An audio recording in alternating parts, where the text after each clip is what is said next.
I imagine that right now you're feeling a bit like Alice, tumbling down the rabbit hole.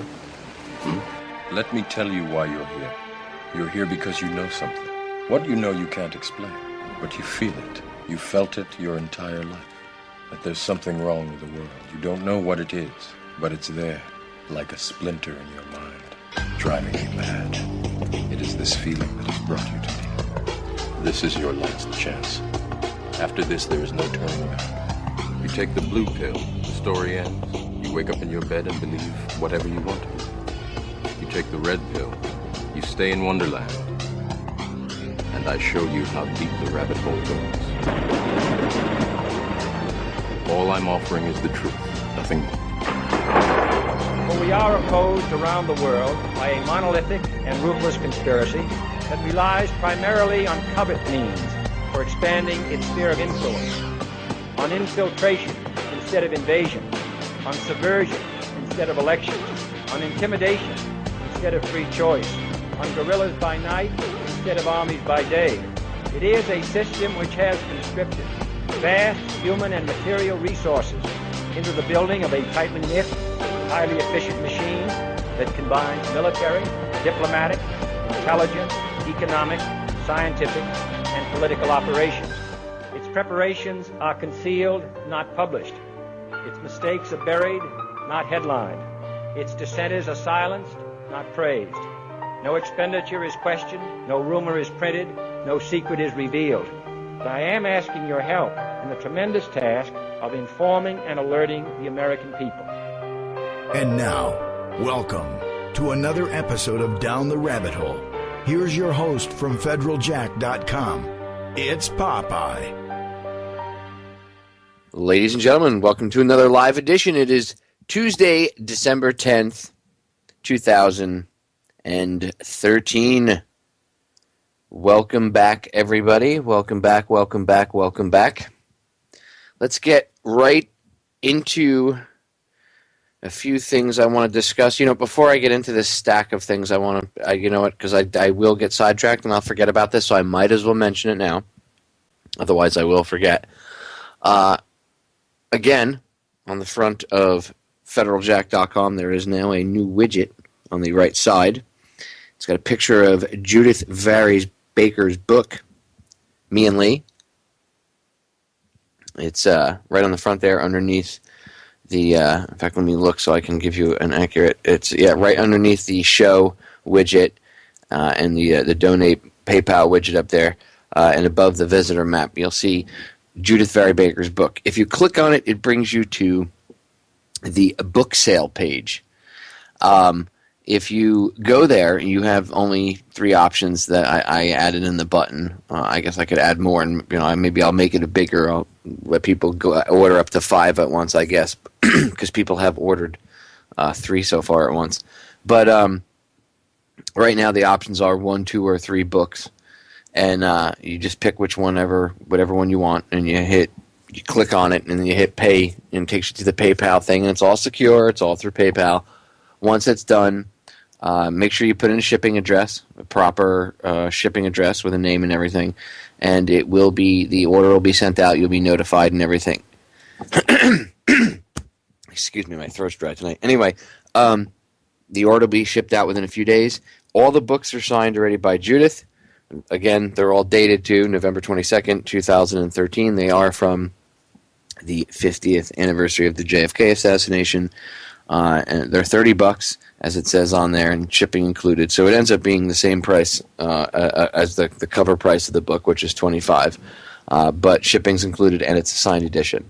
So there's a limited amount of them, and I had 3 boxes, and I've got about 2 left, a little over 2 left. I already went through, and the week I've been back, week and a half I've been back, I went through almost an entire box already. People are buying them up as Christmas gifts, from what I understand. I've been told that people are purchasing them, and they're going to give them out to avid book readers in the family. Some of them not familiar, perhaps, with Judith and her story at all. Some perhaps not even conspiracy-oriented readers, but readers that like politics, stuff like that. So I'm interested to see how that works out. Anyway, I've only got about, like I said, a little over 2 boxes of books left. So once they're gone, they're gone. I mean, afterwards you can order her book from Trine Day, but these are autographed editions that you can't get from Trine Day. So if you want them, and it ends up being the same amount of money, the money goes to Judith. It's not like I ripped her off or anything. If you want, you can hit her up on Facebook, and she'll tell you the same thing. She knows all about it. It's actually at her request. I'm helping her out. So anybody who wants them, go to federaljack.com. Right up at the top under the store, in the header, you'll see a little store tab. Click on it, or you can just hover over it, and it'll don't click on it. Just hover over it. It's easier. Brings the drop-down menu down, and you just click on it says special JFK 50th limited edition version of Me and Lee, something to that effect. Click on that, or just go right to the front page. That's why I made it the widget, because it's easier for people to see. Go right to the front page, click on it, bam, brings you to the order page. And as I said, every order that I get, I will include a Truth Frequency Radio bumper sticker. So if you order a book, and if you order 2 books, I'll give you 2 bumper stickers. You order 3 books, I'll give you 3 bumper stickers. So that way, I figure if you're ordering multiple books, you're probably going to give the book out as a gift. You can give them the bumper sticker as a gift too. Perhaps they'll put it on their car, maybe they won't, but at least it spreads the word about Truth Frequency. And I just mailed out 11 envelopes the other day. A bunch of people already got their Truth Frequency Radio bumper stickers. I put it on Facebook that if anybody wanted a free copy, to send me a self-addressed stamp envelope to my P.O. box, the Federal Jack P.O. box, and I would mail them out. And I sent out 11 of them. So all of you, I know a couple people already got them, but those are the closer people here in Florida. Any of you that are expecting them, they will get to you within the next, I would say, 3 to 4 days probably. So just keep an eye out for those. And again, anybody that wants a free sticker, I know you guys can go over to Truth Frequency. And I think Chris has the thing up on the website. You can just go there and click it, and I think you can order one right from Liberty Stickers. But I did have a large stack that Chris had given me because I wanted to give some out. I have a few left. In fact, maybe if I have time, I don't know how much time I'll have, but maybe during the week I'll do an open phone line show where I open the phone lines because I like talking to you guys. It's not. I know I seem anti-social when I don't open. Listen, I can't pronounce words tonight. My throat is dry, by the way. I have no idea why. Perhaps because I was around dust and everything all day because I was cleaning and getting ready to be laid up next week when I have surgery. So that's probably why my throat's a little dry tonight. So forgive the throat clearing. I'll try to keep that down to a minimum because I know it's annoying. I only usually do it to be sarcastic, but now I'm actually doing it to not be sarcastic. Anyway, yeah, so I want to open up the phone lines more and talk to you all. I just don't do it as much because I get so involved in giving out information or interviewing people. I don't like when I have a guest on. I admittedly do not like to open the phone lines and have my guests interact with the listeners, and because a lot of times when you do that, you open up yourself to them asking the guest a question that has nothing to do with what you're talking about, and it kind of derails the show, and it's just I don't like that. So it's easier. I mean, if the guests, I do ask the guest questions that the listeners that you guys want to ask. If it's done via the chat, because then I can kind of figure out which is a serious question, which is something good to ask, which isn't something good to ask, if we're not headed in that route or whatever. And usually works out really well. Anyway, I do want to open up the phone lines more to all of you and just talk to you all and pick your brains.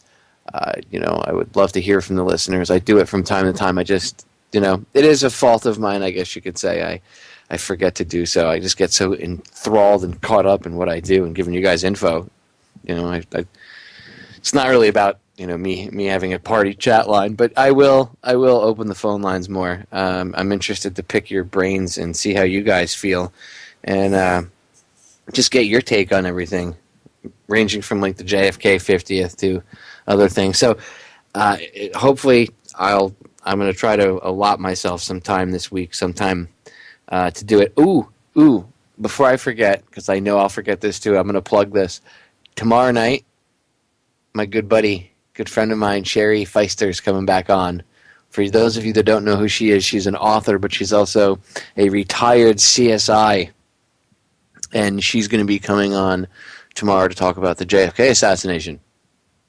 She's been on with me 3 times before. You can find my interviews with her under the...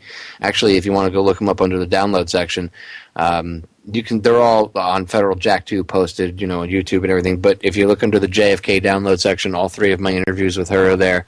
And she's a forensics expert, and she wrote a book about the Kennedy assassination, looking at it from a forensics standpoint. And she's coming on tomorrow for 2 hours to hang out with us. So I'm excited to be able to talk to her again. It's just, Sherry's just an all-around great person, and her book is really, really good. So I'm looking forward to that as well. So I wanted to throw that out there before I forget those 2 things, because I constantly get caught up in things, and I knew I would forget that. Okay, so getting into what I want to discuss. Getting into what I would like to get into tonight. I'm going to donate. There's one clip I'm going to give it's about 25 minutes long, but I want to play it for you. If I can, I'm going to try to put it in either, maybe I'll do it next segment, or I'll do it the second segment in the second hour, or one of the segments, and then maybe I'll just do it next segment. It's about what veterans, active duty, injured military are getting put through in the Army, and if it's going on in the Army, I'm sure the other services are doing this too.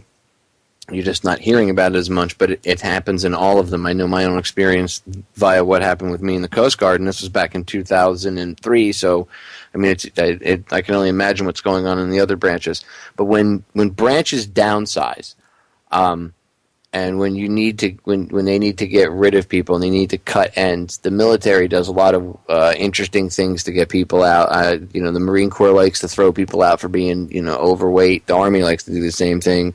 The Coast Guard does, Air Force, Navy, and there's a thing going on right now in the Army, and an investigation has released this information. And I'll let the clip get into it further, but basically, the Army to downsize and to save money rather than have to pay these guys benefits and be responsible in any way, shape, or form for taking care of guys that are injured. They're discharging them on bad conduct discharges. Now, if you know anything about what happens, yes, there are vets that can go out and they might do stupid things. They might do something dumb. They might act out and lash out. But a lot of times that's because they are not given the proper help, and it's not always, oh my God, they have a mental case. A lot of it is just like someone that lashes out.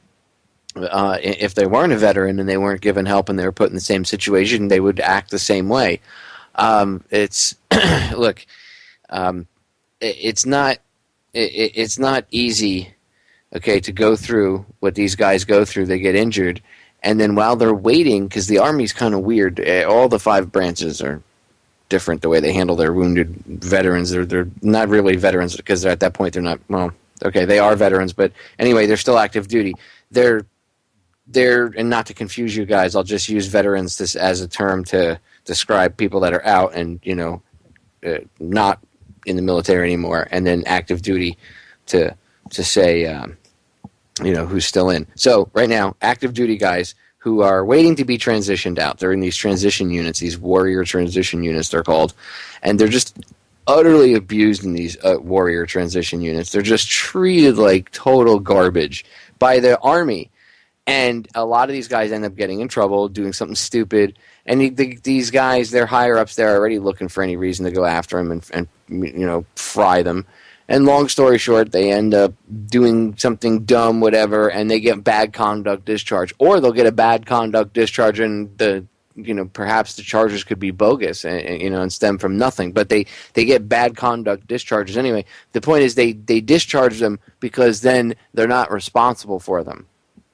Medically, they don't have to take care of them. They don't have to, and here's the big thing: if they get a bad conduct discharge, then they can't get benefits. They're not eligible for medical benefits. So that slims down. The Army at the end of the year can then say to whoever, whatever number crunching bureaucrat idiot in Washington, look, we contributed less this year than the Air Force or the Marines or the Coast Guard or the Navy. We contributed less, amount of veterans, money-wise, blah, blah, blah, blah, blah. Because that's what it always ends up being about, is money. And after all, when you sign up at MEPS, when you sign that dotted line on the bottom of that form there, that's a contract. People don't realize this, but in that contract, and I signed this willingly knowing this because I wanted to go in, but at least I knew. I mean, I was, whatever, you could say I was stupid for doing it, you can make fun of me, you could attack me. The point is, I knew, at least I understood what I was doing. There's a lot of people that don't understand what they're doing when they sign that. They just think it's some sort of legal form that they have to sign. It's a contract. The government now owns you. Owns you. It says it in the contract. When you sign said contract, you're agreeing to said conditions. You just gave yourself up to the federal government. Oh, but they'll take care of me. No, they won't. The military doesn't take care of you. That's why you're used and abused. When they're done with you, they want to slim down their belts, you're thrown away. See, when you go in, you're given this idea that's pumped into your head that your time in the service is golden, and it's the propaganda they pump into your head, but they get you to feel that you're gonna, you could be anything. I could be an Army Ranger. I could be a sniper. I could be whatever. I could pilot helicopters or drive a tank. And they get you to think and always think career-wise. So they always constantly have you in that mode where you think that that's going to be your career. And then for whatever reason, at the drop of a hat, they need to save a couple bucks, you're out. Sometimes it's through weight, and once they get through all the fatties, then they'll go through. Well, first they start with the old ones.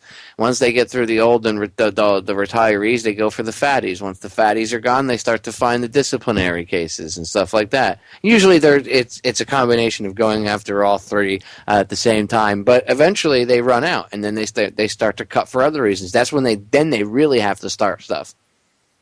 And what happens is it comes down from the higher ups on down, and then blah blah blah blah blah. So anyway. Coming in from break, I'll set it up. You know what I'll do? I'll play it next. Let me see. We'll have enough time, right? Yeah, we will. Okay, so next segment, what I'll do is when we come back from break, as soon as we bring it back in, I'll just come in and say, hey guys, we're back from break. All right, let's get right to the clip, and then I'll just play the clip and let it play for the segment. Because it's important that you guys hear this story.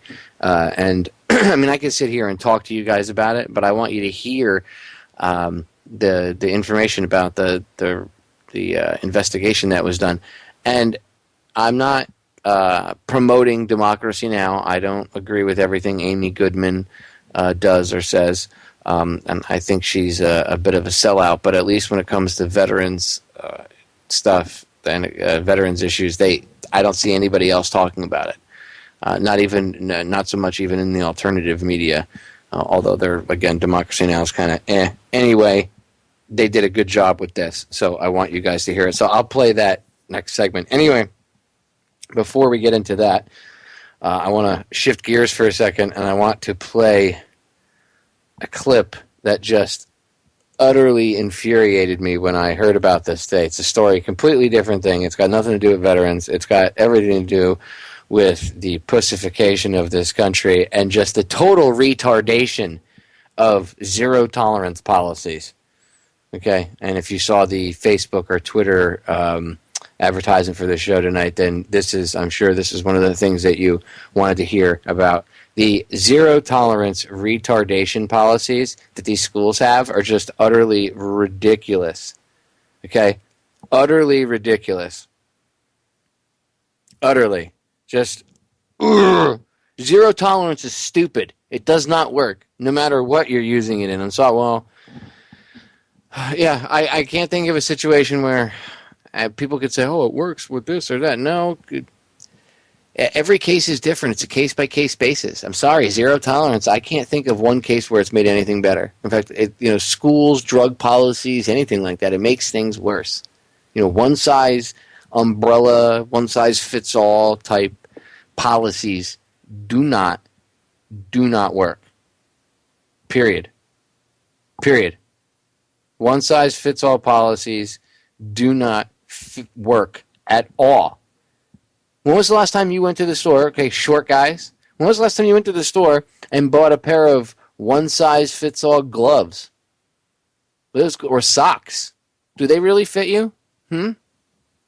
Those one-size-fits-all? Do the socks made for a guy that's 6 foot tall really fit the guy that's 5'5"?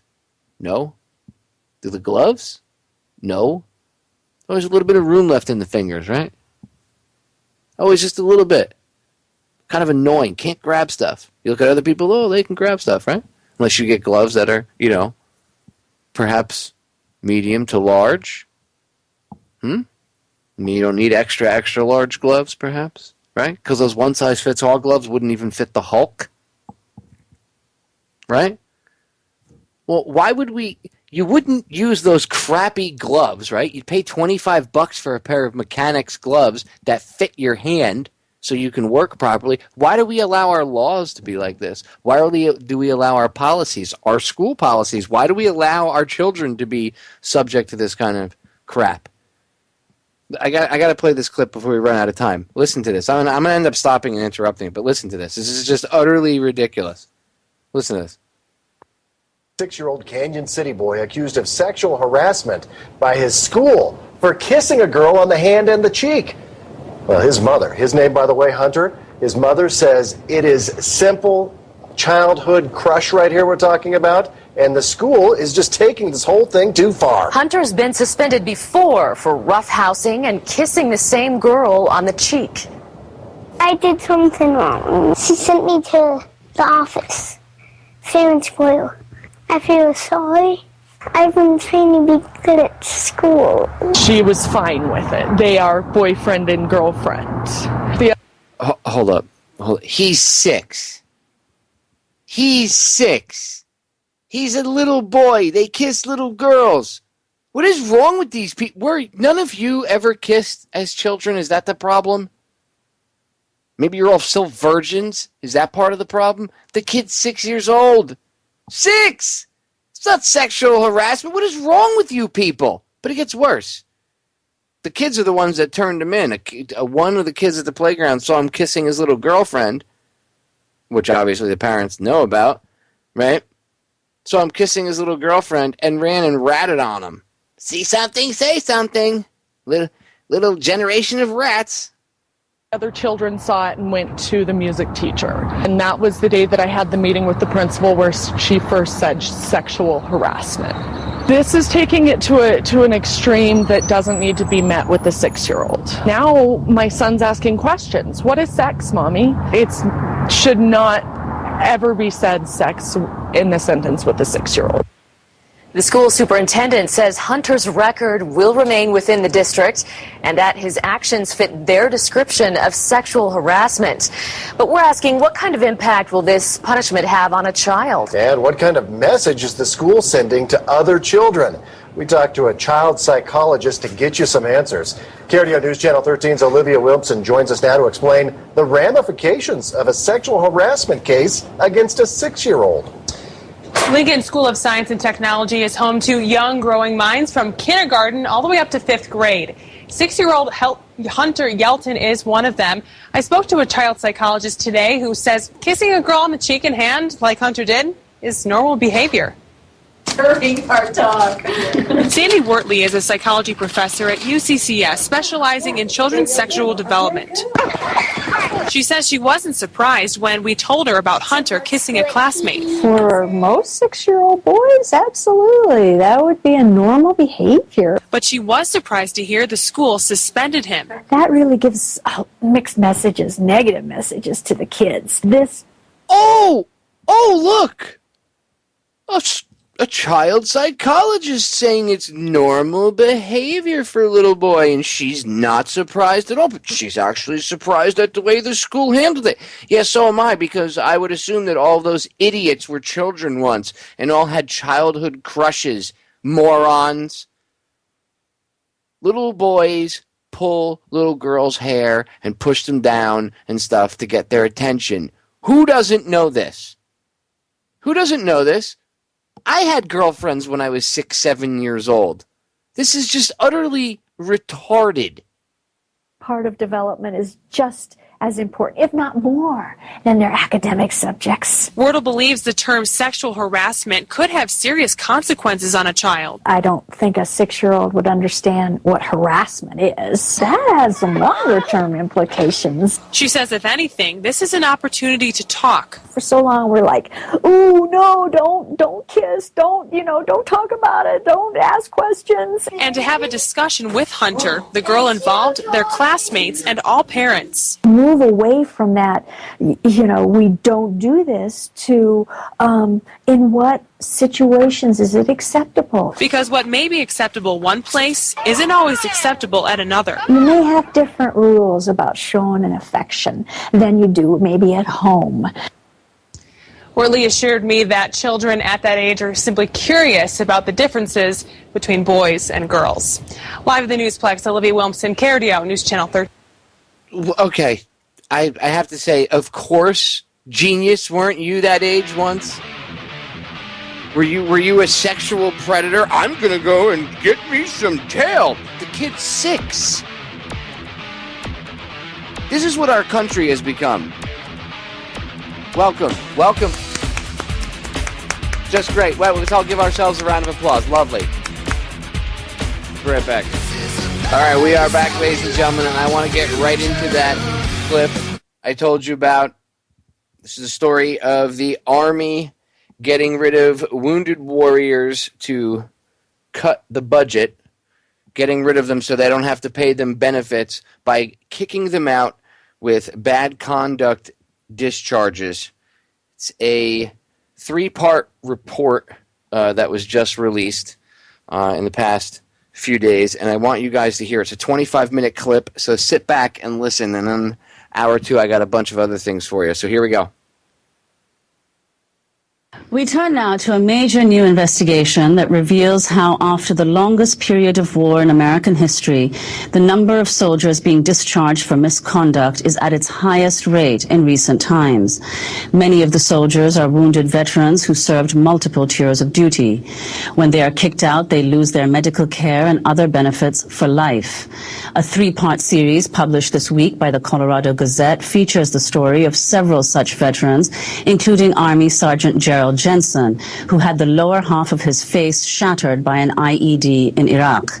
After it was reconstructed, he then redeployed to serve in Afghanistan, where he was injured again. When he got home, he faced a less than honorable discharge after he tested positive for the drug amphetamine. He asked to be retested, saying his many Army prescriptions might be to blame. But his commander refused and instead gave Jensen the maximum punishment, cutting his rank to private, docking his pay, and canceling surgery to fix his face so he could spend weeks mopping floors, picking weeds, and scrubbing toilets. This is Jensen speaking to the Gazette about how soldiers don't seem to have the same workers' compensation rights as everyone else. If you were walking down the stairs with your briefcase in your hand and your stack of papers in your hand, and you tripped on a corner of the rug in your office building and fell down the stairs, would you expect the people that you work for to pay for your medical bills and take care of you if you weren't able to come back to work? Why shouldn't we? The reason why it's a bigger deal with us is because usually somebody doesn't jump out of a corner in the stairwell and shoot you with an AK-47 when you're at work. They expect us to fulfill our contract that we signed when we enlisted. They expect us to follow our orders. They expect us to do what we're told. They expect us to die if that's what happens. So in that contract, they agree to take care of us when we agree to serve. They're not taking care of us. That was former Army Sergeant Gerald Jensen, his jaw badly damaged. His story is part of a major investigation published this week by the Colorado Springs Gazette called Other Than Honorable. Top Army officials have so far refused to comment on the series. For more, we're going to go to Denver right now to Dave Phillips, the reporter who uncovered the story. He's also the author of the book Lethal Warriors, When the New Band of Brothers Came Home. In 2009, he wrote the award-winning 2-part series, Casualties of War. Welcome back to Democracy Now!, Dave. Tell us more about Gerald Jensen and how he fits into this 3-part series that you have now just published. Gerald Jensen is really like an incredible story. I think most civilians would have, it would be impossible for them to imagine. He's a man who got hit by an IED while driving through downtown Baghdad, and it went right through his head, right in front of the ear, out this other side, and essentially shattered the entire lower part of his face, including his sinuses. He wasn't supposed to live. He was in a coma for months. Doctors assumed if he ever came out of it, he'd be brain dead.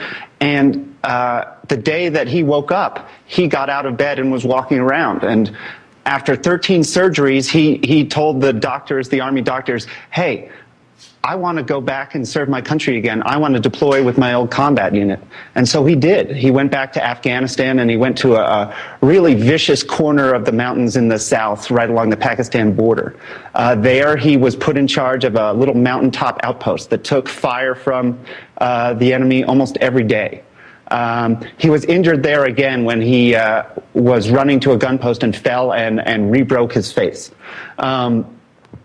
He went back again to the United States, where he was scheduled to have many more surgeries, and he went into a wounded warrior battalion, a special unit in the Army that was created to care for these seriously wounded troops, help them get better, help them transition out of the Army. He said when he got there, he encountered a hostile environment where soldiers who were struggling with all sorts of issues were written up for the smallest things. He himself was written up for little things like not showing up to 6 a.m. Formation because he had bad infections in his sinuses. He tested positive for amphetamine, and he said to the Army, hey, look, I'm on Sudafed from the Army.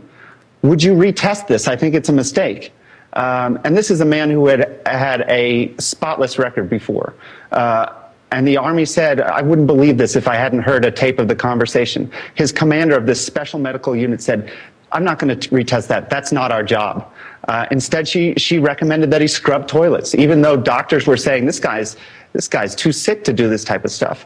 And maybe most upsetting of all is while he was doing all this extra duty, he had been scheduled to have surgery to have dental implants because he'd lost all his teeth in these injuries. And the commander, he says, canceled his surgery. And to this day, he has no teeth.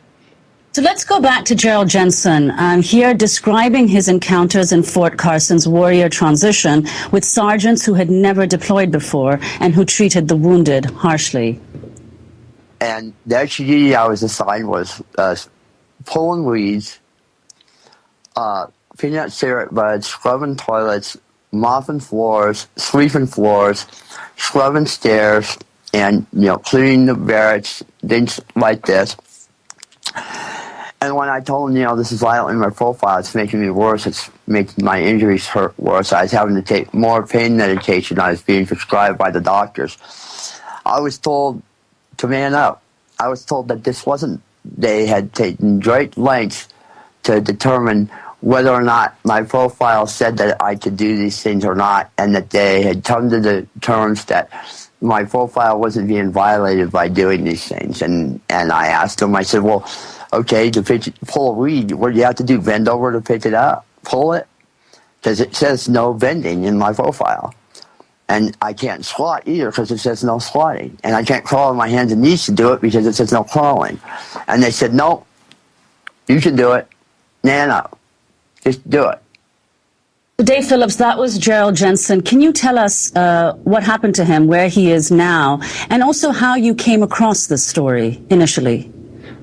Well, Gerald Jensen's unit recommended for him for an other than honorable discharge. What that would mean is that even though he has serious medical issues, he would lose all benefits from the VA. Now, he could technically apply and appeal to the VA to try and get those benefits back, but that process can take years, and oftentimes it's not successful. So really, they were sort of cutting him off and casting him out.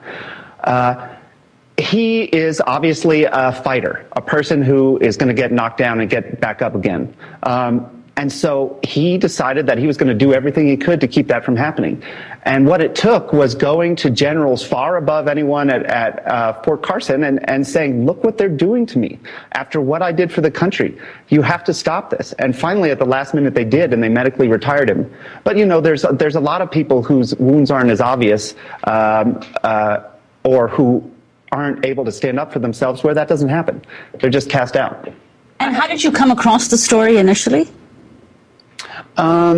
You know, this all started when we started seeing more and more soldiers in the jail in El Paso County. And I went to see one of them, and the Army had literally pulled him out of a psychiatric hospital against his will and driven him directly to the jail. And I thought to myself, my God, what are they doing? What's going on there? And so I started asking around to people that work with veterans closely, and they started connecting me with some of these people who were being thrown out even though they had multiple tours, even though they had obvious injuries, even though, at least from a civilian point of view, their misconduct was relatively minor, considering their sacrifice. And so we really wanted to make sure that some of these stories were told. So let's turn to another of the veterans you profiled in your series, Cash Alvaro, who talks about how he struggled with PTSD since returning from Afghanistan in 2010, when he was labeled by his Army unit as a malingerer and thrown out for misconduct. Battle buddies, we've seen things, we've been through things that's never going to leave your mind. It's always going to be there. You're losing, close friends, people you used to, hang out with, people you trained with. They're not going to be here. And just to come back and have someone tell you, oh, you're just acting out. Oh, you're just looking for sympathy. And most people just don't understand. And not everybody, if you have a strong heart, that's good. That's good. But there's people in the world that don't. You lose somebody and it'll break you. And you lose 11 people, it's going to break you. You come over, you deploy with all these people, you expect to go home with all these people. And if I make it another year, 2 years, 3 years, I'm fine with that. If I make it till next week, I'm fine with that too. So I just want to know every soldier that puts up with it and fights that battle, that there's always going to be, we'll rest one day. That was wounded veteran Cash Alvaro. The Colorado Springs Gazette's Dave Phillips spoke with him again recently. This time he was in the emergency room in Colorado Springs on April 26th after having a seizure, blurred vision, and numbness in his leg. Alvaro said his problems started shortly after he was injured by a roadside bomb in Afghanistan in 2009. What happened? I had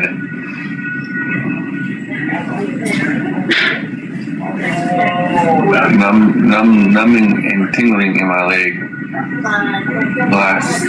today and yesterday, and then I've had severe headaches and double vision in my left eye, and I haven't been really able to focus. And my sleep is also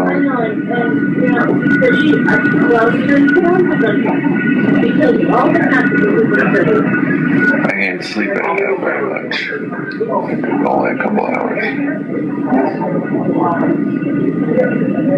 How bad had your vision gotten? Oh, my left eye is completely blurry. And I read it, okay. I can see some things with my right eye. So why'd they bring you into the hospital? Because they were afraid that I might have this onset of a stroke. Any idea what the doctors think? No, not yet. They gave me a CAT scan and drew blood already. That's Cash Alvaro. Just a couple weeks ago on April 26th, Dave Phillips, you were at his bedside. Where is he now? How does he fit into this story? He's, a really sad case. One of the reasons we thought maybe that the number of discharges were going up, misconduct discharges were going up in the Army, was that a lot of these guys might have invisible injuries, PTSD or a traumatic brain injury that you couldn't see, and a lot of times even doctors can't tell, the severity of them, what is misconduct and what is an injury. But Alvaro had a documented blast injury. Afterwards, he started suffering regular seizures, headaches, heart spasms. And his unit kicked him out anyway for minor stuff. They thought he was, quote unquote, a dirtbag, a liar, and they didn't like him. And it didn't matter that he was seriously injured. They kicked him out, and they kicked him out in a way that kept him from getting benefits for the rest of his life. So, you kick out a 22-year-old kid who is having seizures regularly. He can't work. He can't get unemployment. He's had no family to fall back on, and he's homeless right now. He's staying for a little while with a veteran here in Denver who's helping him out, trying to get him some medical care, but he has nothing. He has nothing at all. I want to ask you about an email obtained by the Gazette that shows Fort Carson's legal advice on kicking out wounded soldiers.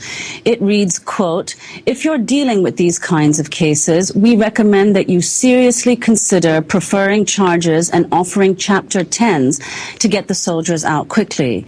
I think it's time to start teaching these kinds of soldiers a lesson. Now you just have to make sure that the offenses would qualify for a Chapter 10. Just because a soldier is pending court-martial does not necessarily qualify the accused to a Chapter 10. It has to be an offense punishable with punitive discharge plus other limitations." Dave Phillips, can you talk about the significance of Chapter 10 as against Chapter 14 and what it means when soldiers are discharged with a Chapter 10? Yeah, it's a lot of Army jargon, but let me cut through it and explain it as simply as I can.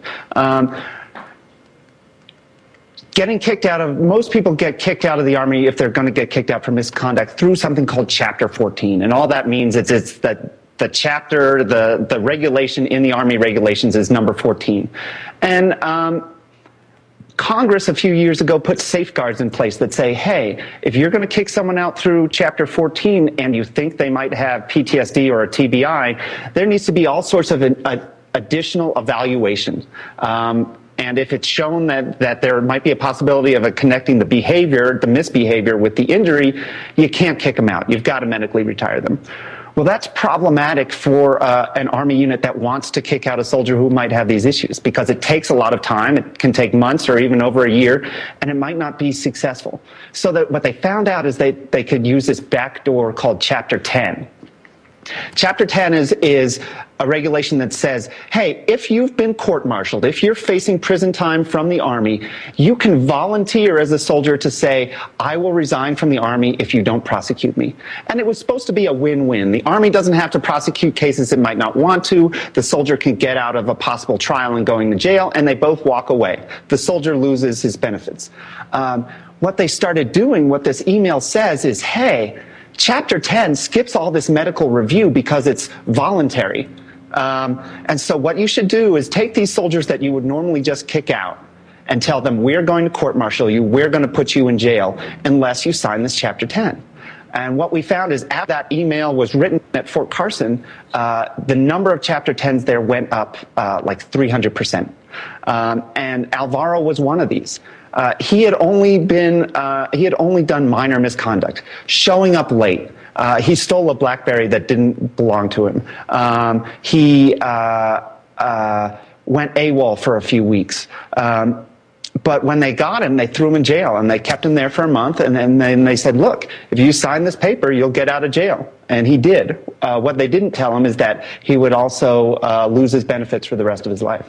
Let's hear from another soldier you interviewed for your Other Than Honorable series. This is the 3-tour Special Forces Sergeant Paul Sassy, who the Army diagnosed with PTSD. He sat in solitary confinement without charge for months after assaulting his wife and 2 military police officers. You spoke to him while he was in jail, Dave.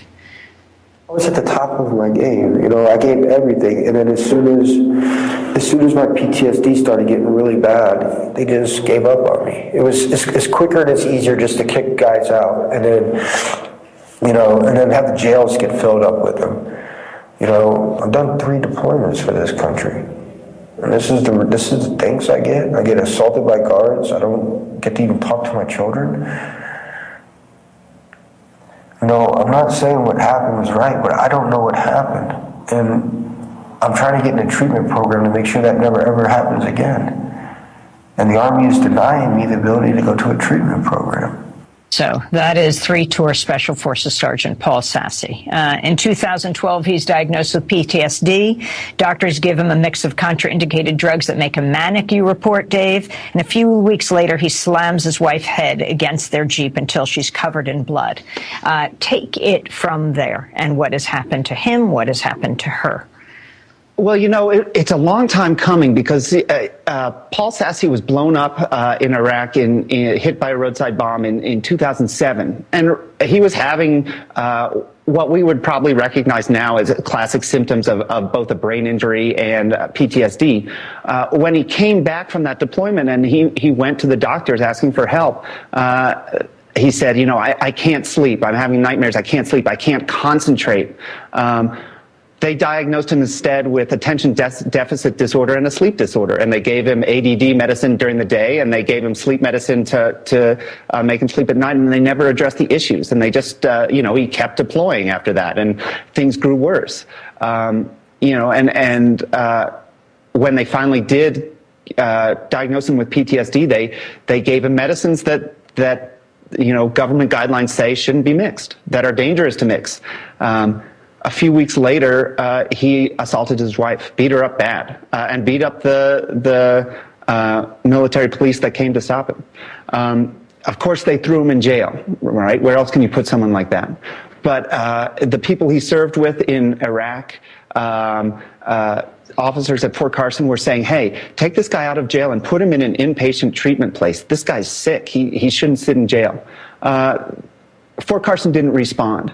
What's tragic about that is he sat in jail totally unmedicated, growing even worse, and he assaulted guards in the jail. And so he's facing charges for that, and if he's convicted of those, he faces 15 to 48 years in jail for something the Army did. All right. David Phillips, you've also pointed out that Department of Defense studies have shown that both brain injuries and PTSD make it far more likely for military members to be discharged. Can you explain what you found out about why that's the case, and if there's any link between the military's difficulty in identifying mental illness in general, which may also have something to do with the increase in the level of suicides? Yeah, you know, there's been studies, you know, numerous studies, both by the Department of the Defense and by civilian researchers that say people with brain injuries, people with repeated deployments, people with PTSD are much more likely to run into all sorts of trouble, whether it's a misconduct discharge, whether it's divorce, whether it's substance abuse, whether it's being arrested in the civilian world. And I don't think anyone disputes that. Where the Army runs into trouble is the people that are often trying to make the initial decision of what is misconduct and what is an injury. You know, they're trained as junior officers meant to lead Army units. They're not mental health experts. They're not brain injury experts. And so it's really hard. There's no definitive way to say this is an injury and this is misconduct. And so a lot of times, or at least sometimes we know, people make the wrong decision.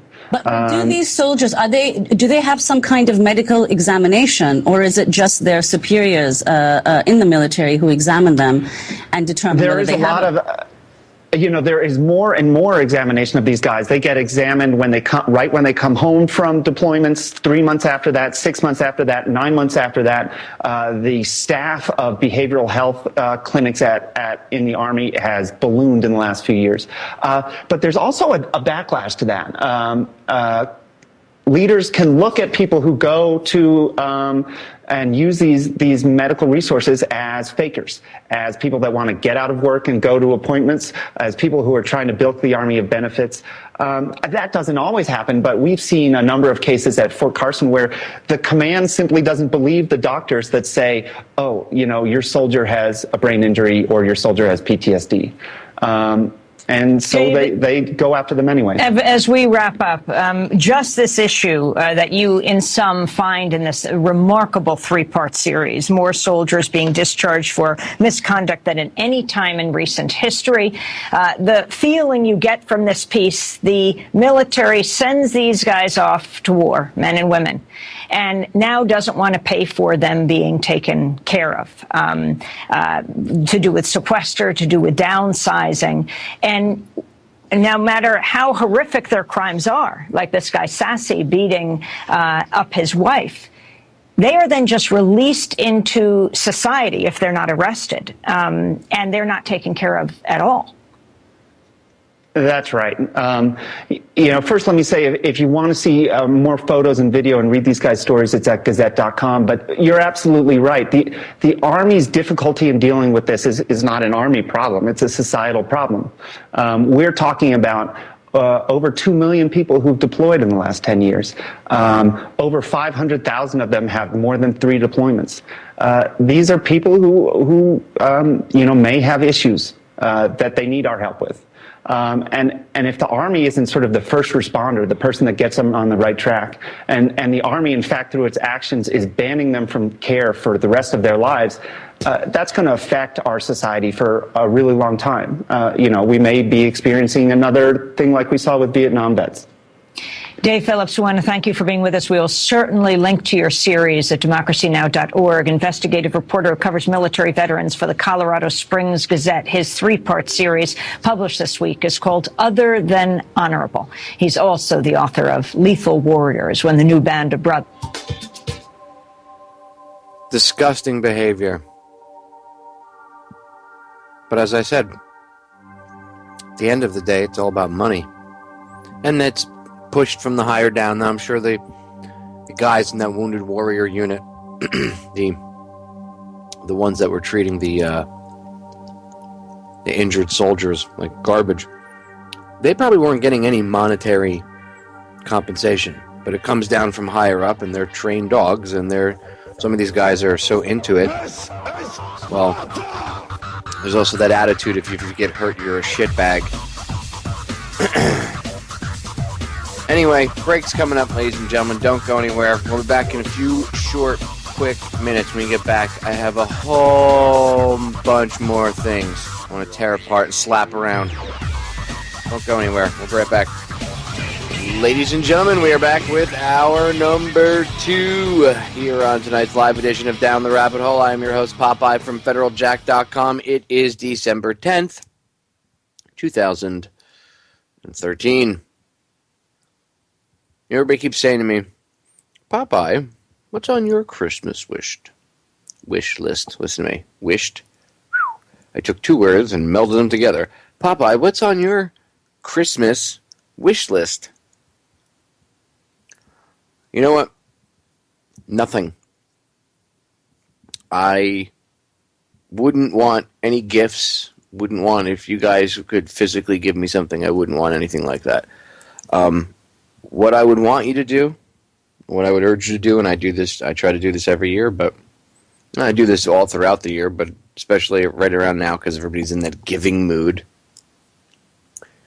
Go out and do random acts of kindness for people that benefit you in no way, shape, or form at all. Period. I don't want to, the guy gave me a pack of cigarettes, or, no, I don't get no free sandwiches, no nothing, not for you anyway, for the person. You want to feed a homeless person? Tear it up. No benefit to you. None. The The benefit will be in the feeling you get for doing something good for somebody that doesn't do anything back to reciprocate. Try to pick somebody that can't reciprocate. I mean, if they can, and you have to talk them out of it, that's one thing. But try to pick somebody that's less fortunate than you. Instead of wasting your money going out and buying gifts, doing stupid things, wasting your money, commercial products, Black Friday type garbage. Go out and do random acts of kindness. If you're going to buy a gift for somebody, why don't you buy a pair of slippers for somebody that's homeless? Maybe a pair of nice warm shoes or something. Maybe you have some clothes in your house that you don't need anymore. How about you just give them away? They're sitting there. A lot of people have stuff sitting in their house that they don't need. I still give away clothes. I go through my clothes about every 6 months. In fact, right before we went on the road trip, Mrs. Popeye and I gave away 3 bags of clothes. When we came back, there was another 2 bags of stuff we went through. You know, packing stuff or unpacking stuff and putting things away. You know, you still find stuff. Oh, wow, I haven't seen this in 5-6 years. I don't need it. Give it away. Don't give it to Goodwill, though, because Goodwill's a bunch of dirtbags. Give it to the Salvation Army. If you're going to give it to anybody. Better yet, if you know of local homeless people, give it to them. You know what I used to do when I lived in South Beach is I used to take my laundry, clothes, stuff, whatever, that I didn't want, sheets, towels, and at one point I had enough that I would take these plastic bins and I would take the bin and I would put it out in a corner where I knew there was a lot of homeless traffic, and I put a sign up, you know, free, please take me, you know, for homeless people, and within hours it would be gone. There's no shame in it. They're not going to bite you. Yeah, you know, you might want to keep, you know, your head on a swivel. Don't just run up and try to give homeless people hugs. You don't know who they are. But if you know of a local, you know, area where there's a lot of homeless people, drop off a box. Take a cardboard box, put some clothes, you know, whatever clothes in it, and then put a sign on it. Free. You know, please take me. Free for homeless. You know, free for whoever. You know, let them come and take it. Don't worry. They'll come rate it. Maybe you know a local family that's really poor, really destitute. Maybe you're a member of a church and you know somebody in your church that's poor and destitute, a family that doesn't have a lot of money. Maybe you should take up a local collection for some clothes and some stuff for them. Go do random acts of kindness for people that benefit you in no way, shape, or form. That's how we should harness this energy out there that people have right now, this giving spirit, this kindness, this love. I know a lot of people want to bash Christmas and say, oh, it's a pagan holiday. It is. Jesus Christ wasn't born on December 25th. Let's get that straight. Okay? It was a pagan holiday that was merged with Christianity. Reasons to it, I don't even need to get into it right now. The whole show on Christmas. The point is, during this time of year, people seem to, even if it's only for a few hours, find themselves to be able to get in touch with this, the good side, we'll say. This feeling of caring, even if it's only for a minute. We should harness that and do something good with it. Instead of berating people, don't get me wrong, I completely agree with what Mark Dice did on Black Friday. Kudos to him. I know sometimes I don't agree with everything he does, but that was awesome. If no people haven't seen it, he bullhorned all these people that were lining up. I think it was actually Thanksgiving evening that he went out and did it dressed as Santa Claus. And kudos to him. Somebody needed to do it because those parasitic losers lining up outside to get the latest plasma TV are the exact reason that these poor people have to go and leave their families and can't have a holiday with their family and sit down and have a day with their family because these parasitic idiots want their stuff. And I'm sorry, if you lined up in a tent and you listen to my radio show and you lined up in a tent on Black Friday or Thanksgiving Why do you listen to my radio show? I have to question that. Like, as much as you're trying to wake up and fight the system, you're feeding it.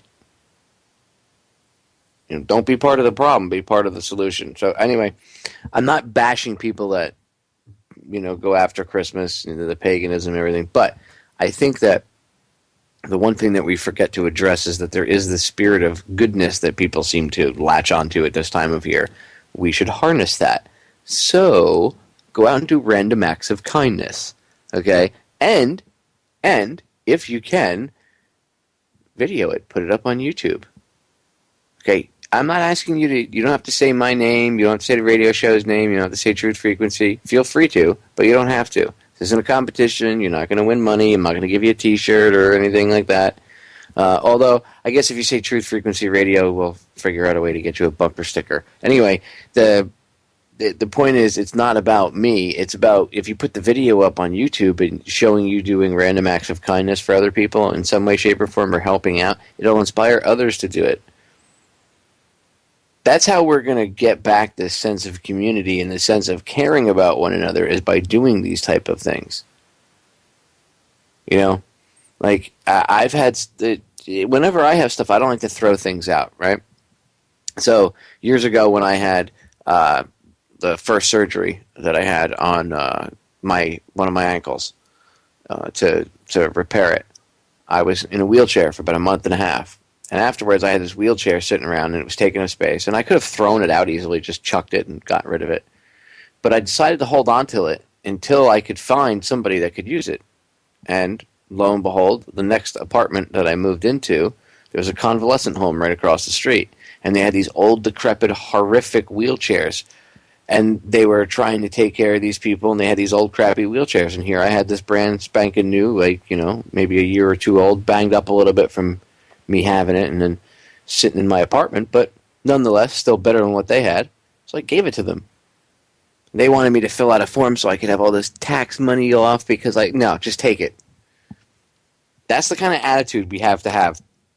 Like, if you have clothes and they don't fit you and you don't wear them, bag them up and give them to somebody who could use them. Don't ask them for money. Don't expect a pat in the back. And don't do it for a pat in the back either. Don't do it for an attaboy. Just do it because it's the right thing to do. If we had that kind of attitude in this country more, things would be so different. And even it's not just this country that's bad USA, and the rest of the world is ooh, sunshine and rainbows and unicorns, yay. No, it's not like that. Everybody needs to latch on to that idea. And it sounds so utopian and so easy, and people go, oh, but it's so hard. But it's not. We make it hard for ourselves. All of our own hurdles we create for ourselves, especially when right off the bat, when you try to tell people this and they turn around and go, oh yeah, but that's only in a perfect world, but in the real world, well, that's why it's like that in the real world, because you're creating that reality right now. Thoughts create reality. I've talked about quantum physics before. Anyway, positivity. Try to create that light at the end of the tunnel.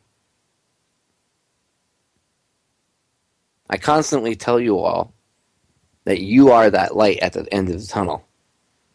That you're the hero, the superhero that you've been waiting for to come rescue you is actually you yourself. Well, be that light.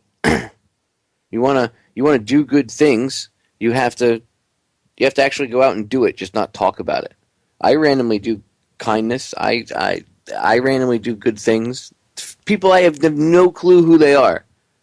I've stopped in the middle of the street and helped old ladies across the street. That's the kind of guy I am. I'm an old school Boy Scout. Doesn't mean I'm perfect either, but I try to practice what I preach. What I'm trying to tell you is, if we did this, if everybody did this, the world would be that much of a better place if everybody was just that on the lookout for other people. Instead of on the lookout, oh my God, they could be Al Qaeda. How about, oh, that old lady needs some help across the street. But instead they have us fearing each other, right? That's why the little kid went and ran and told the music teacher, oh my God. Well, whatever the hell his name was, the little kid, the 6-year-old, oh my God, he's kissing so-and-so. And the teacher, oh my God, he's got to get out of here. He's a sexual harassment. Oh my God. I digress. Those teachers are idiots. But you see what they're teaching the kids? The kids aren't looking at each other and having normal kid thoughts. Right? Like, oh, Becky and so-and-so or whoever are kissing. Oh, No. It's, oh my God, he's kissing. I must run and tell a teacher. That's bad. They're teaching us to look at each other and judge each other from the time we're little. They're not teaching us to look at each other and just learn from each other and just appreciate each other for our differences and things like that. They're teaching us to be afraid of each other. They're teaching us to, oh my God, you could be a terrorist. Are you a patriot? Do you like guns? So stupid.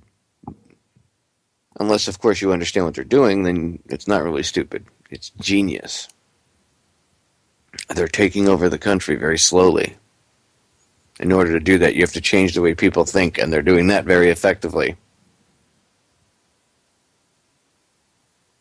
So in order to combat that, in order to combat one of the basics of their methods of separation, which is you're afraid of Johnny, and Johnny's afraid of Jack, and Jack's afraid of Jill, and Jill's afraid of Jane. I know I went through the J's there, sorry. Instead of being afraid of each other, instead of everybody, oh my God, the neighbor could be a terrorist, let's do quite the opposite. Let's get rid of the fear, because, again, one of these universal laws that doesn't matter if you believe it, I've talked about with you all with Mark Passio. In fact, I got to get Mark back on, but it doesn't matter if you believe it. There's certain universal laws that are just the way it is. The universe runs on two frequencies, and this isn't new agey. This is the way it is. There's two basic frequencies: fear and love. So the opposite of love is not hate. That's a misconception. It's one of the ways you're controlled. If you don't know how things work, you can't have any understanding of how to use it or how it's out of whack if it is out of whack. So, love is not the opposite of hate. And I should actually say hate is not the opposite of love. Fear is the opposite of love. The hate comes from the fear. It's a byproduct of it, whether the fear is justified or not. But it's love and fear. Two very simple concepts. These frequencies. And it's constant fear. Turn on TV, fear. Doesn't matter what it's about. Terrorists, asteroids, aliens, China, Korea, Russia, the boogeyman. Doesn't matter. Your next door neighbor. Fear. Any channel. Doesn't you pick on CNN, CBS, Fox News, the MSNBC. Doesn't matter. You could spin around and throw a dart and let it land on any major news channel, and you turn it on, and it'll be fear. It's all I hear when I turn on the TV. I don't have cable. When I click on the internet version of the TV, if I find a YouTube video or something where someone might post something up from the mainstream, when I turn it on, all I hear is fear. It almost sounds like the Swedish chef. Fear. Except I understand what they're actually saying. Fear. So, I want to combat that. The only proper way to combat that fear is to get you guys to understand that it's done to control you. And I could sit here and I've done it before. I could go off about why they use it to control you and blah, blah, blah, blah, blah, and get into the details. It's very simple. When you're afraid, you don't make rational decisions. Okay? And I've mentioned Dr. Bruce Lipton before, fight or flight. Go look into it, okay? And I might even dive deeper into it in a second. But this constant fear, it gets us to be afraid of even our next door neighbor. You don't want to talk to him. And you're right, maybe your next door neighbor could be Jeffrey Dahmer. But that's the other thing. These like TV shows about crime and true crime and killers and rapists and all this other stuff and the forensics and all this crap scares the living crap out of people. And again, you start looking at people differently. Trust me, I've watched the shows. I get it. I understand what happens. It's not like I'm superhuman and I don't understand, what happens, and I'm giving you this commentary from some sort of perspective that's never experienced any of this stuff, right? But that fear, again, media is one of the ways they control them, but that fear is always there. So they get you to distrust your neighbor, they get you to distrust everybody around you, and you disconnect. Once you're disconnected, you are alone. When you're alone and you don't have a support group, you're all on your own. Now, many people can handle that. Many people cannot. And even if you can handle it, after a while, depending on circumstances, things that could happen to you, perhaps circumstances are controlled for a certain reason. The point is, after a while, that can beat you down. And it's much easier to control you and manipulate you if you're by yourself and you're cut off from the rest of the world around you. Now, yeah, you might physically walk amongst the other people, but are you really connected to them? When you walk around, do you look people in the eyes? I do, but sometimes I don't, only because people end up taking me the wrong way and it starts fights. So sometimes if I know, I just have this feeling I've been able to master it, so I try not to get myself in trouble. But yes, I look people in the eyes. Okay, it's something my mother taught me. The drill instructors tried to beat it out of me, but it didn't work. So I like to stare people in the eyes when I speak to them. When I'm walking around, I like to look. And I notice when I look around, people don't look at each other. They're looking down at their phones, they're looking down at the floor, looking at the ceiling, they're looking at the walls. They won't look at each other. And if they do look at each other, they look away. Everybody's afraid to make eye contact. Everybody's afraid to talk to each other. I purposely go out of my way to try to make small talk with people. My dad does the same thing. He's very friendly to people. He tries to talk to people in the store. And you know what? There are some people that are just, they don't want to talk. And I don't randomly walk up to just, obviously you have to figure out who, what situation you could make small talk in, or what situation somebody might just be an a-hole. But even after a while, we have to approach those people too and try to make conversation and break that ice, right? Break the barrier. Break the ice, as they would say. That's what we need to do. We need to stop being afraid of one another. So the only solution I could offer to that, physical solution, is to start to put positivity out there. I could sit there and tell you, you could pray and wish and blah, blah, blah. None of that's going to do anything. Physical solution to the problem is that you go out and you have to start emanating the love vibe. It's hard in this world. It's hard to feel that feeling, that motivation to go out and do something good for somebody.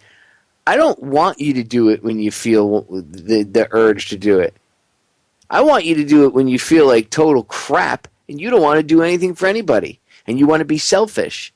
That's when I want you to do it. When it's hard, when it's not easy. I don't want you to pick the easy chance to do it. I want you to pick the hard one. And believe me, anything I'm asking you to do, or I'm challenging you, not really asking you, I'm challenging you to do it, is nothing I haven't challenged myself to do. I do random acts of kindness. I just don't come on air and tell you guys what I do during the course of the day. It doesn't mean I'm a saint and I don't think I'm Jesus Christ and I walk on water or anything like that. But I do things for people. I do nice things for people. I help people out. I just don't come on air and talk about it because I don't do it to come on air and tell you guys how awesome I am because I just helped somebody out. I do it because it's the right thing to do. Now, if we could all adopt that attitude, things would change. It really would. I've met, my road trip, it recharged me a little bit. Not that I was losing my faith in humanity, but after you do this for a while, you get beat down, you get a little burned out, you get tired. And the one thing my road trip did for me was I got a chance to see people, especially when you're in South Florida, the East Coast here, always the same type of attitude. I got a chance to get out of Florida, and I just got a chance to get away from what I was used to, and I got a chance to unplug, and I got a chance to meet genuinely good people. In Dallas at the conference, when I was in New Orleans, I got to meet genuinely good people and spend time with these people, break bread with some of them. Genuinely good people.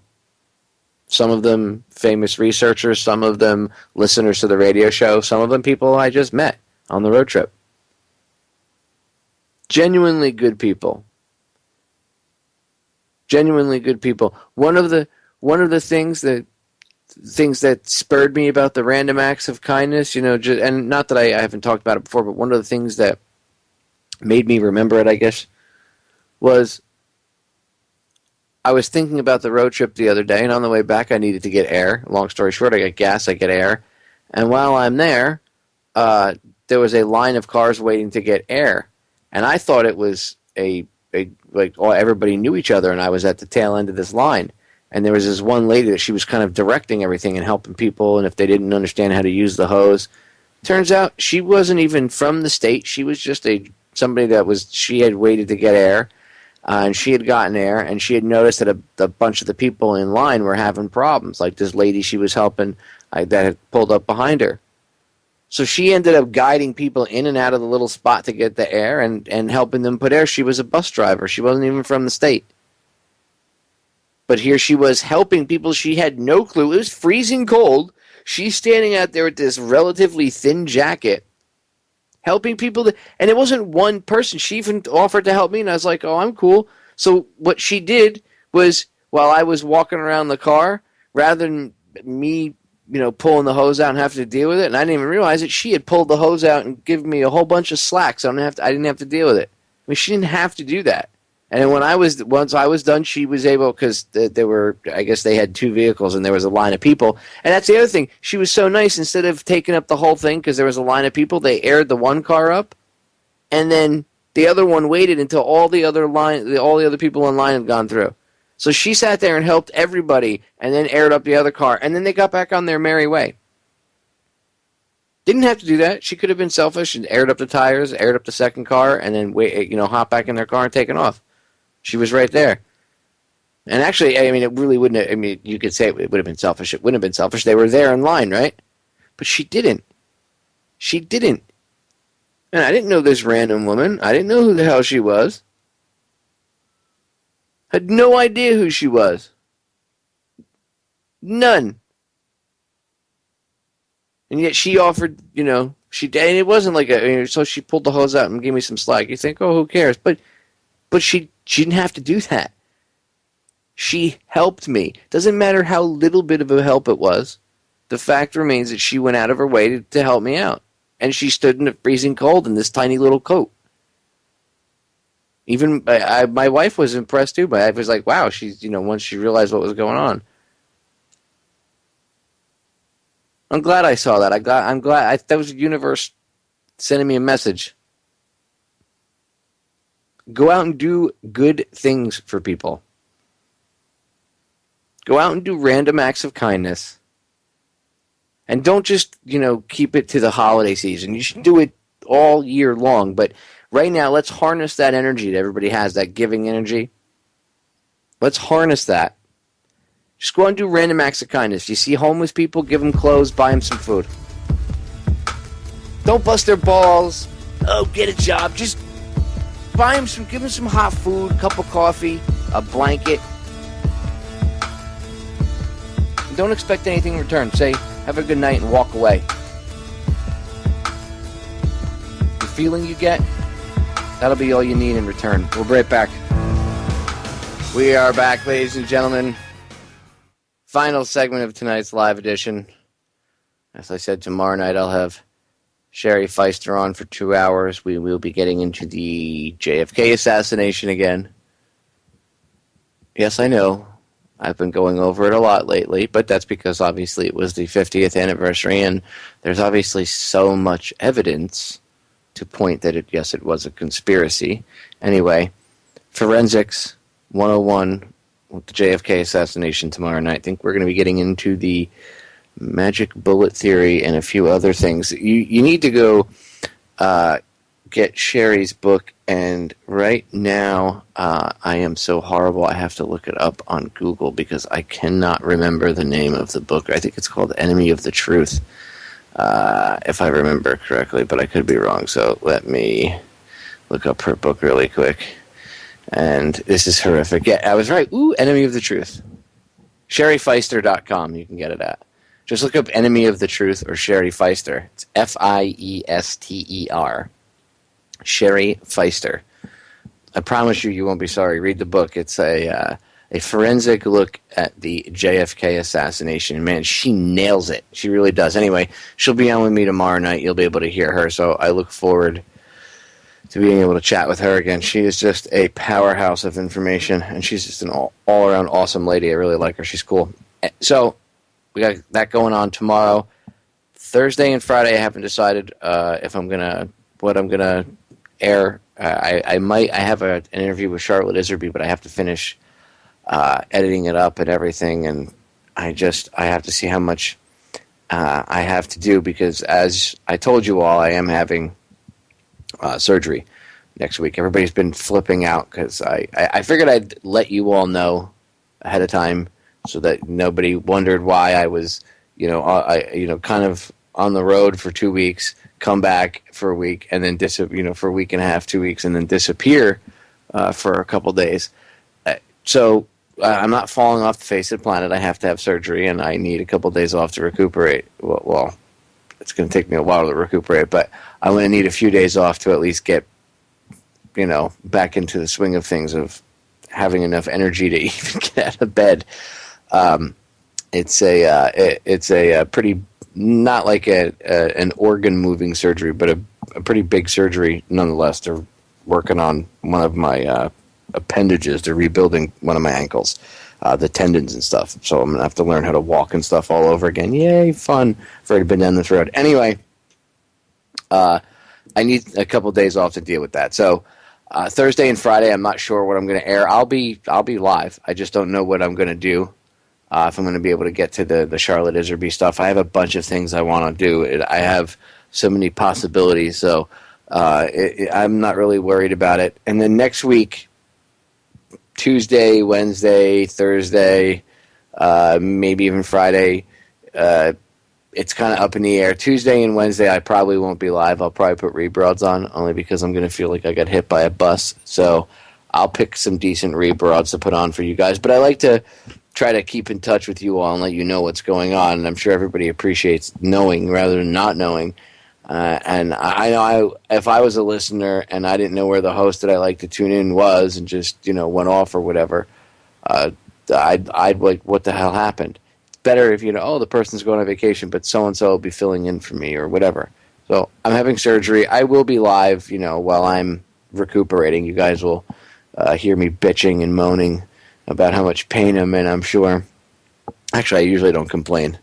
I've even gone on air before when I've had surgery. I've had other operations, and I've come home that day and, 2-3 hours while I'm outside of the operating room, I was on air. But this one, because I've had it before, I know what to expect.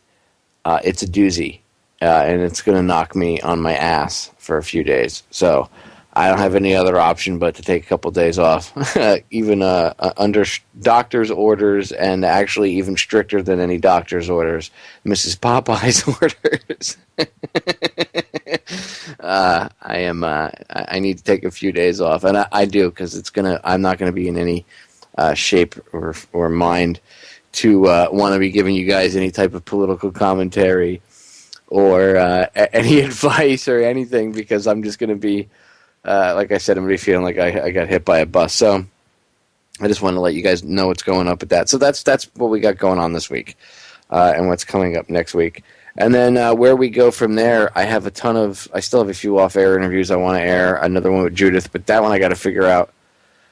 Probably going to be a 2-day one, because that's like 3.5 hours, but it's all about David Ferry. It's really good stuff. I'm going to release it as a special video with a lot of information, video-wise, pictures and stuff on YouTube too. So I have to figure out how I'm going to do that one. But like I said, I have one with Charlotte. We just did on Common Core.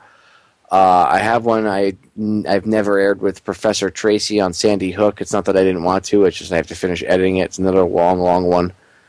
Professor James Tracy. I'm getting him back on live, too. He's coming back on soon. I have so many people that I'm trying to line back up. I'll tell you what, it really screws you up when you've been doing this for like 3 years straight, constantly doing your thing, and then you take 2 weeks off, and it throws you out of your whatever you want to call it, your rut, whatever, and it throws you out of your practice, and it screws you up. It's taken me a couple days to actually get back into like calling people and scheduling guests and everything. It's been rough. Yeah, unplugging. There's part of me that wants to stay unplugged. Like I was telling Ken Webb on Friday, change the channel. There's part of me that wants to stay unplugged, but no, I know. I got to fight the good fight. I gotta come back from that taste of vacation. As I said, I haven't had any type of unplugging in a very long time, and it wasn't a vacation, but it was away from South Florida. So I guess it was a break for me, and I got a chance to do some conspiracy stuff. And then I did have a few days to myself in New Orleans, so I guess that was kind of a vacation. But I didn't even have a honeymoon with my wife when we got married. You want to talk about a good woman? She puts up with a lot of crap. Mrs. Popeye rocks, okay? Just so you guys know, she sacrifices a lot for you all. She really does. We didn't even have a honeymoon when we got married because I was doing this stuff before we got married. And, I've been with her 8 years, and I've been doing this since 2007. So we were dating when I first started doing this. And I didn't not have a honeymoon because of this. But there was a few factors. But yeah, she puts up with a lot of stuff. So kudos to Mrs. Popeye. I have to throw that out there. So, final segment. I want to get into two things. One of them, I posted this up on Federal Jack. I had Gwen Caldwell on, talking about Native people's issues a couple weeks ago.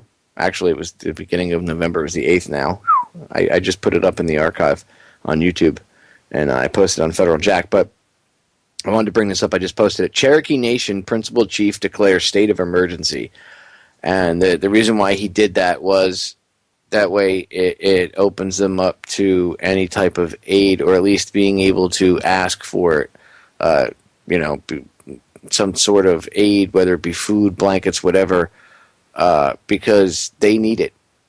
They are up the creek without a paddle right now. The Cherokee Nation, we've talked about how, when Gwen was on, I talked about how it's, these reservations, they're very poor.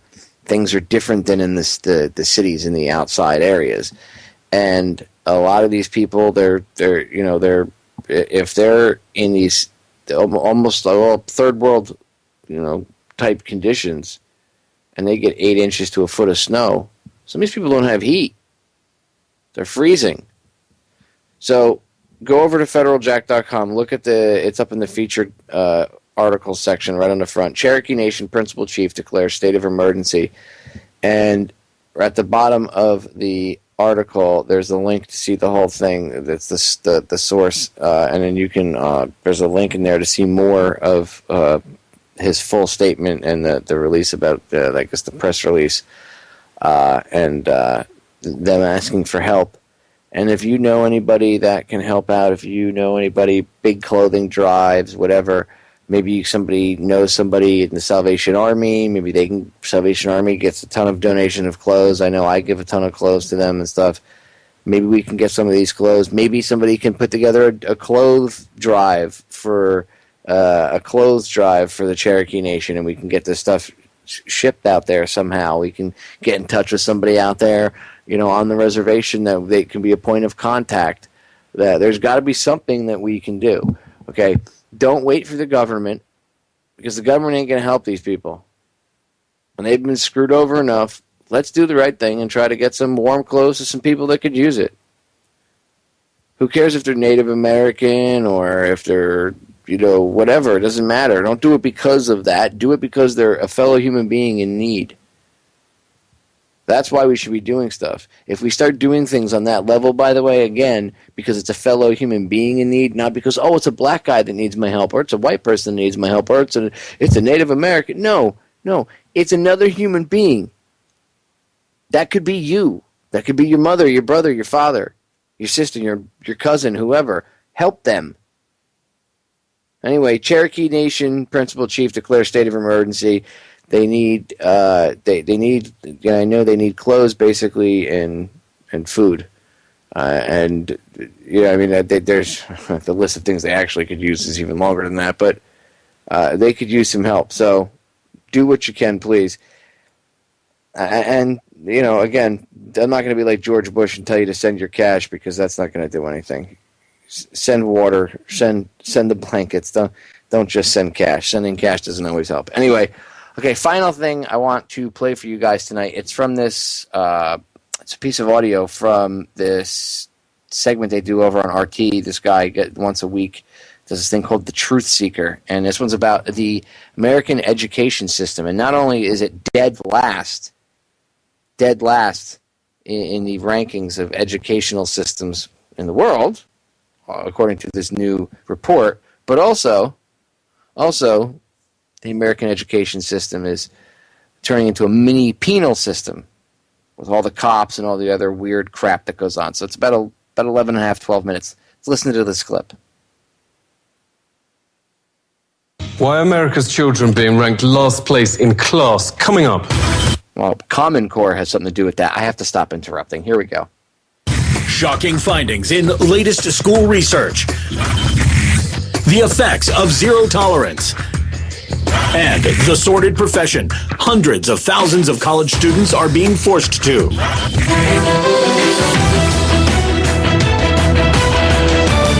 The OECD's latest skill figures put young Americans dead last. In an article titled Measuring America's Decline, the New Yorker notes a shocking slide in U.S. education is no longer in question. In reading, the New York Times writes Hong Kong and Russia are atop, while Finland's first at numeracy, the most highly valued skill in the workforce. America's not just lagging, but, quote, dead last, and by a long way. In literacy, it's beaten to last place by Italy. In problem solving, it's topped by every single advanced industrialized country. The New York Times writes, while Obama's, quote, nation building in Afghanistan, funding new schools and teachers, all across America, school budgets are being cut and teachers fired. War spending has more than doubled since 9/11, going to places like Afghanistan, Iraq, and now arming Al-Qaeda in Syria. Pentagon claims it takes just 5% of your tax. But economics professor Jürgen Brau discovered vast expenditures from military debt repayment to veterans affairs, nuclear weapons, and many, many other direct war costs that taxpayers are unknowingly paying for. Brau found an astonishing 68 cents of your every tax dollar now goes on foreign wars. The education of a new generation of Americans gets 5. Professor Peter Kuznick's co-author of The Untold History of the United States with Hollywood director Oliver Stone. Professor Kuznick joins us. It's great to see you. What happens in states that choose war over school spending? The thing that threatens the United States more than terrorism, more than anything really, is the failure of our educational system. It's the worst of both worlds. They have the debt and they don't have the education. What's going to happen to the U.S. is what's happening already. The United States is declining. You know, our Untold History Project is dedicated to burying this myth of exceptionalism. We think it's noxious. Obnoxious and noxious, both. You know, it's dangerous for Americans to think that they're God's gift to humanity. Yeah, what worries you about the direction America's schools are going in? One of the things the United States was exceptional in a negative way is to have these armed guards and metal detectors, and in some states they want to arm the teachers. U.S. education itself's now, quote, militarized and criminalized. Razor wires, surveillance cameras, gun-toting security guards and militarized officers with police dogs roam the grounds. ABC reports they're breaking girls' arms unprovoked. He went from 0 to 60 without any provocation. Had this been a regular person doing this, that person would have been criminally charged. Another school security guard broke a girl's wrist, reports Fox News, for spilling some crumbs of a birthday cake, then arrested her. When her mother went to school to find what happened, she was arrested too. And just for taking this photo of the security guard, a classmate was arrested for good measure. Almost all US schools now have policies dubbed zero tolerance, reports USA Today, for behavior previously called childish or just normal. It's leading to the most bizarre criminal records. Girls arrested for using perfume. A 12-year-old girl who doodled "I love my friends Abby and Faith" on her desk was actually arrested by police and marched out the school in handcuffs. I was a trouble kid like these kids. I was labeled a trouble kid. And look who's on the radio talking to you all now. These are the future forward thinkers. That's why they're shutting them down now. In a class, when a little girl kissed a little boy on the cheek, authorities called in police and child welfare. Authorities admitted it was not sexual. School kids who have a bottle of Scope mouthwash or who flick a rubber band are expelled. A 7-year-old was arrested in the cafeteria for nibbling his Pop-Tart into the shape of a hill. Kids now even arrested for burping. And US school children now don't need to do anything wrong, notes investigative site StoryLeak, to be forced on mind-altering psychotropic drugs. We were told that if we did not follow up with their evaluation of ADHD and take him to the pediatrician and get him on Ritalin, that Child Protective Services could charge us for educational and emotional neglect. From the very first grade, Big Pharma teams up with authorities to screen school kids as mental patients. Prozac reps hold, quote, National Depression Screening Days to push their products in high school assemblies, which all students must attend, and hand out Prozac gifts. Pop a pill and everything will be all right, notes the Washington Times, was the message. ADHD is a means of making paying patients out of normal individuals, and once they are given a prescription and put on medications that are virtually never discontinued, they have lifetime paying patients. That's what's behind the epidemic. Screening questions are so generalized that every living being on the planet qualifies. Do you feel sad, blue, unhappy, or down in the dumps? Sometimes. I've had periods of great optimism and other periods of equally great pessimism. Yeah, that happens a little bit. My heart beats faster than usual. I feel sleepy, shortness of breath, gained weight, trembling hands. I have an idea that most of these are going to be sometimes. Everyone has. As in everybody? Alright, my score totaled 42. Bipolar disorder, moderate to severe symptoms. I absolutely believe that the survey for Teen Screen was intentionally structured to flag as many children as possible as having a possible mental health problem. We can't know how many American heroes never will be due to the drugs forced on them as children. If you manifest any number of symptoms like easily distracted, blurting out an answer before you're asked, daydreaming and looking out the window, fidgeting at your desk, unable to sit still, that these are symptoms of this mental disorder called ADHD. What do you think about that? That was me. All those things were me.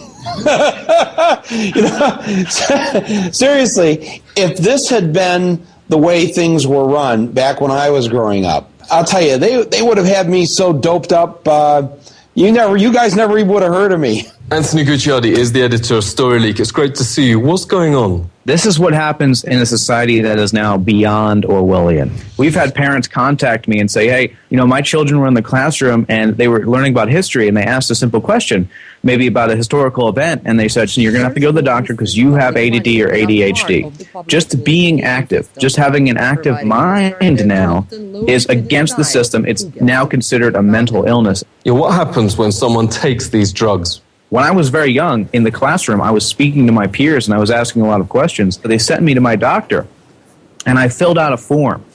I think it had 5 questions on it. The number one question was, who is your hero or who is your idol?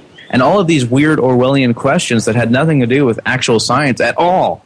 It was all your, opinion. And then the doctor came in and said, yeah, he likes to listen to music and all this rock music and stuff. I think he probably has ADHD, and he prescribed me pills that I need to take every single day. And when I took them, I felt like a complete zombie. I could not even put sentences together. It was wrecking my brain entirely. And this is the same thing I hear, same story, time and time again, across the board, everyone that was put on them. This is turning people into literal zombies. I mean, you walk on the street in America these days, you can see it in their eyes. You can see the way they're cogitating things. They just don't understand what's going on. Makers of Prozac are just one of the corporations that now control school teaching. This is a genuine curriculum and lesson plans that the Center for Commercial-Free Public Education uncovered. First graders are taught to count with Domino's pizzas. Geography is taught as cities where Tootsie Rolls has factories. First graders are taught to read through Kmart, Pizza Hut, M&M's, Jell-O and Target logos. For biology class, students have to watch Exxon's video that the Valdez oil disaster was, quote, a great example of environmental protection. Kids spend a whole week of academic time learning the life cycle of a Nike sneaker. In return for giving Coke exclusive pouring rights, the Colorado Springs School District pledges to make their students drink, quote, at least 70,000 cases of Coke a year. The official nutrition curriculums created by McDonald's and fried potato chip manufacturers. Half of all schools in the US are forced to watch something called Channel 1 TV in class every day. A Johns Hopkins University study found an incredible 80% of the content was non-educational fillers and ads. Save $5, text CLEAN to 467-467. Clean and clear and under control. Josh Golin's Associate Director of the Campaign for a Commercial-Free Childhood, CCFC. It's great to see you. Why shouldn't corporations write the school curriculum? Kids go to school with the expectation that they're in their best interest. If they're just seeing messages from McDonald's or Coca-Cola because they paid the most, that's the antithesis of education. A few decades ago, top universities like Berkeley were completely free. Government cuts are pushing fees to impossible levels. A Stanford science degree costs $42,000. At a top German university, the same degree is $150. Forbes points out public funding keeps it around the same cost as in Kenya. German firms like Mercedes, Siemens and Porsche get to pick from thousands of top qualified engineers each year. Now in the US, an astonishing 400,000 high school graduates each year who want to go to college can't afford it. If they want a higher education, most teens must borrow astonishing amounts. I'll definitely be over $100,000 in debt by the time I graduate, so I'll be paying that off for the rest of my life. Robert Applebaum also expects to be paying back tuition fees for the rest of his life. His petition for the Student Loan Forgiveness Act garnered over 1 million signatures. Robert joins us. Thanks very much for coming on. So Congress just cut another $1 billion in school funding. How will this situation end? An idiocracy. We will have a nation of dunces, of people who are completely uneducated because they can't afford to go to school. The figures are astronomical. People getting into $200,000, $400,000 worth of debt. We will only have the elite rich who are able to afford to go to college. To pay their way, hundreds of thousands who do get to college are turning to prostitution. Students are now the major users of the many sites which hook up young girls with rich older men for sex. In return, sugar daddies, as they're known on the sites, fund part or all their college fees. What do you think we ought to do now? What do you think is a good idea? Well, I have a couple of thoughts. Yeah? I'm a man after all. Yeah. So I know that it's not right. It says in the Bible it's not right to sell yourself for money. And times like what I'm going through right now, I feel like there's an exception. The New York Times writes, American companies now rely on qualified foreigners from countries with more effective education systems. The US is actually now, quote, staking the nation's future on a steady stream of skill from abroad. American exceptionalism is regularly invoked by Barack Obama and other members of the establishment. The New York Times writes their speeches often claim the US workforce is, quote, the best in the world. May do wonders for self-esteem. Times warns that for a long time that's just not been the truth. And the way America treats its younger generations, that it's rock bottom, seems hardly surprising. Seek truth from facts. This is The Truth Seeker. There you go, ladies and gentlemen. He's correct. All the information that you just heard is factual. I know it might not be happy information. It might not make you want to ride a unicorn that farts rainbows, but guess what? It's the truth. They're creating dumbed-down automatons. Why do you think there are people that actually will blindly still follow Obama and be like, he's the greatest president? Because they've got people to be that out of touch, to be that unplugged. So we still have our work cut out for us. But as I say to you all the time, ladies and gentlemen, there is a light at the end of the tunnel. That light is all of us. It's shining off of us, showing us the way. Tally forth. This is Sparta! We're going to win. Don't lose hope. Catch you all again tomorrow night. Till then, I love you all. Look inside yourselves. The solutions to our problems are most definitely an inside job. I'm out of here.